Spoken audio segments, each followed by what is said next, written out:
ఛత్తీస్గఢ్లోని నారాయణపూర్ అడవుల్లో మావోయిస్టు అగ్రనేత నంబాల కేశవరావుతో పాటు 27 మందిని కాల్చి చంపడాన్ని కేంద్ర బలగాలు కాల్చి చంపడానికి సిపిఎం తెలంగాణ రాష్ట్ర కమిటీ తీవ్రంగా ఖండిస్తుంది. ఒకవైపు మావోయిస్టులు చర్చలు జరుపుదాం, శాంతియుతంగా పరిష్కరించుకుందాం, ఆయుధాల విషయాన్ని కూడా చర్చలు జరుపుకుందామని కేంద్ర ప్రభుత్వానికి అనేకసార్లు విజ్ఞప్తి చేశాయి, లేఖలు రాశాయి. అయినా ప్రభుత్వం మూర్ఖంగా నక్సలైట్లను అదేవిధంగా పేరుతో గిరిజనులను కాల్చి చంపే నరహంతక చర్యలకు పాల్పడుతుంది.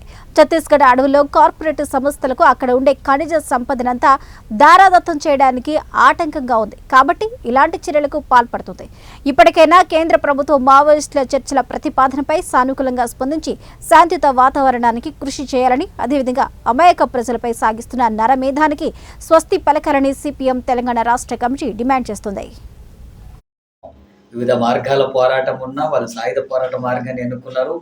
ఆ మార్గాన్ని కూడా విరమించేటటువంటి విషయం, ఆయుధాలు కూడా విరమించే విషయాలు చర్చలు జరుపుదామని చెప్పి మావోయిస్టు పార్టీలు అనేక సార్లు విజ్ఞప్తి చేస్తున్నప్పుడు కూడా వాళ్ళతో చర్చలు జరిపి సమస్యను పరిష్కరించకుండా ఈ దేశంలో ఉండి దేశ సమస్యల మీద పోరాడుతున్నటువంటి వాళ్ళ మీద ఈ హత్యాకాండకు పాల్పడడాన్ని సిపిఎం పార్టీ తీవ్రంగా ఖండిస్తుంది.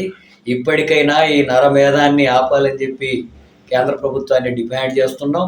ఒకవైపు ఈ హత్యలని అంతా కూడా సమర్థిస్తూ పాశవిక ఆనందాన్ని పొందుతున్నాడు కేంద్ర మంత్రి అమిత్ షా, అట్లాగే ప్రధానమంత్రి.